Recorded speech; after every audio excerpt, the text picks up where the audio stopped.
Hello అండి అందరికీ welcome back to Tirumala series part 2 part 1 ఎవరైనా చూడకుంటే వీడియో కింద లింక్ ఇస్తాను, తప్పకుండా వెళ్ళైతే చూడండి.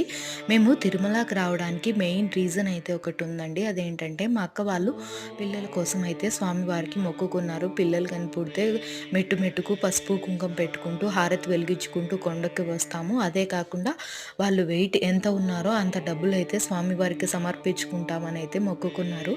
ఆ మొక్కు తీర్చుకోవడానికే మేము ఇవాళ తిరుమలకైతే వచ్చామండి. చెప్పినట్లుగానే ఇలా మెట్టు మెట్టుకు పసుపు కుంకుమ పెట్టుకుంటూ హారతి వెలిగించుకుంటూ కొండపైకైతే వెళ్తా ఉన్నాము.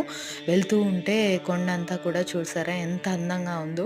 ఈ తిరుమల అని మనసు పెట్టి చూడాలే కానీ అణువున ఆ శ్రీ మహావిష్ణువు కొలువై ఉంటాడండి. అంతేకాకుండా ఈ తిరుమల కొండకి వెళ్ళేటప్పుడు నాకొక సౌండ్ అంటే చాలా ఇష్టము. మనం వెళ్ళేటప్పుడు మైక్‌లో ప్లే అవుతూ ఉంటుంది కదా! ఓం నమో వెంకటేశాయ అని. ఆ సౌండ్ అంటే ఎంతమందికి